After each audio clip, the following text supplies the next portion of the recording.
Assalamualaikum warahmatullahi wabarakatuh. Alhamdulillahirabbil alamin wa bihi nasta'in ala umurid dunya waddin. Wassalatu wassalamu ala asrofil anbiya'i wal mursalin wa ala alihi wa sahbihi ajmain, amma ba'du. Yang saya hormati Bapak Muhammad Bahaudin S.Hum M.Hum selaku dosen pengampu mata kuliah Bahsul Kutub. Tak lupa teman-temanku yang saya banggakan dan saya sayangi. Di sini saya akan mempresentasikan mengenai hasil analisis hadis Bukhari nomor 4974 dengan tema materi pendidikan tidak berlebihan.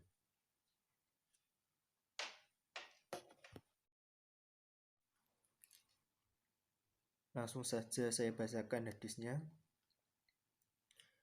Haddatsana Muhammad bin Basharin haddatsana Abdus Samadi haddatsana Su'batu an Waqid bin Muhammadin an Nafi'in qala kana banu Umar la ya'kulu hatta yu'ta bi miskinin ya'kulu ma'ahu fa adkhaltu rajulan ya'kulu ma'ahu fa akalla katsiran fa qala ya Nafi'u la tudkhil hada alayya sami'tun nabiyya sallallahu alaihi wasallam yaqulul mu'minu ya'kulu fi mi'an wahidin wal kafiru ya'kulu fi sab'ati am'ain.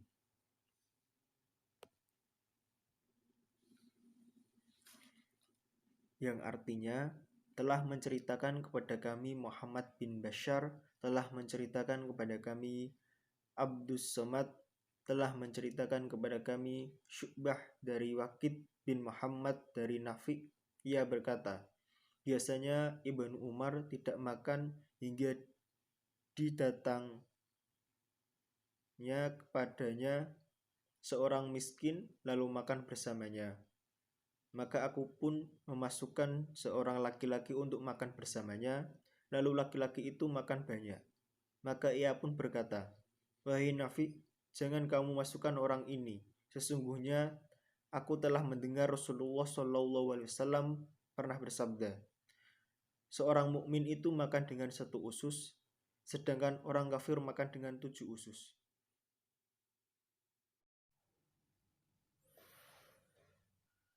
Setelah mengetahui pemaparan biografi yang ada di makalah dari perawi hadis di atas, dapat disimpulkan bahwa hadis Bukhari nomor 4974 tersebut adalah sahih, yang mana komentar dari para ulama mengenai perawi hadis tersebut mengatakan siqah atau hafalannya kuat.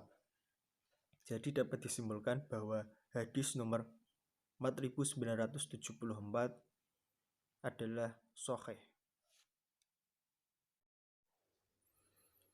Selanjutnya adalah kajian linguistik. Para ulama berbeda pendapat dalam mengartikan makna pada hadis tersebut.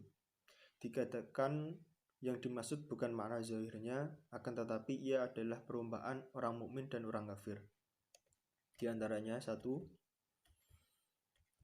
Dalam penjelasan hadis tersebut terdapat sebuah majaz akali, yaitu menghubungkan fi'il dengan penyebab kejadian. Adapun maksud Nabi Muhammad SAW mengucapkan kalimat makan bermaksud perbuatan mengumpulkan dunia, dan kalimat khusus sebagai penyebab kejadian. Adapun menurut At-Tahawi dengan menukil pandangan dari Abu Ja'far bin Abi Imran, hadis tersebut terdapat majaz istiarah, yakni adanya hubungan makna asli dengan makna far'i bersifat keserupaan, bahwa yang dimaksud 1 usus adalah makanan sedikit dan yang dimaksud dengan 7 usus ialah makanan yang banyak. Kemudian yang ketiga, menurut Al-Qadli, penjelasan hadis tersebut terdapat sebuah majaz mursal, yaitu bahasa kiasan yang memakai hubungan akibat untuk sebab, yang mana akibatnya orang mukmin dengan sebab hemat pada makanannya, atau yang dimaksud adalah orang mukmin menyebut nama Allah Ta'ala pada saat hendak makan sehingga setan tidak makan dengannya, dan begitu pun sebaliknya. Kemudian yang keempat, dalam penjelasan tersebut juga terdapat majas isti'arah, atau sebagaimana yang dijelaskan pada poin kedua tadi, bahwa terdapat makna kiasan dengan makna sebenarnya, yakni yang dimaksud dengan 7 usus adalah 7 sifat, yaitu semangat, rakus, panjang angan-angan, tamak, tabiat buruk, iri, dengki, dan gemuk. Selanjutnya adalah kajian tematis komprehensif. Kajian ini adalah sebuah kajian untuk mencari hadis-hadis yang relevan dengan hadis Bukhari nomor 4974. Salah satunya adalah dalam Sahih Bukhari dengan nomor hadis 4975. Kemudian ada juga dalam kitab Sahih Muslim dengan nomor hadis 3839. Lalu ada juga hadis dalam kitab Sunan Tirmidzi dengan nomor hadis 1740, dan dalam kitab Sunan Ibnu Majah dengan nomor hadis 3247. Ada juga dalam kitab Musnad Ahmad dengan nomor hadis 4488. Untuk lebih lanjutnya bisa dilihat di makalah. Selanjutnya adalah kajian konfirmatif, yaitu makna yang telah diperoleh dari hadis yang kita dapat. Selanjutnya dilakukan konfirmasi dengan petunjuk-petunjuk yang terdapat dalam Al-Quran. Di antaranya ayat Al-Quran yang memiliki makna hadis tersebut adalah: 1. Hadis di atas memerintahkan agar kita tidak berlebihan. Rasulullah mengajarkan hidup untuk tidak berlebihan.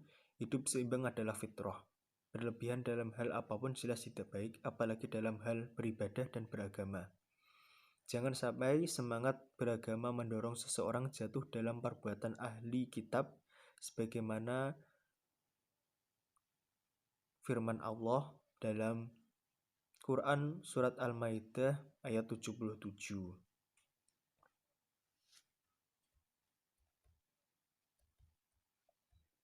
Kemudian yang kedua juga kita bisa temukan makna yang sama dalam Quran surat Al-A'raf ayat 31, dan yang ketiga pada surat Muhammad ayat 12.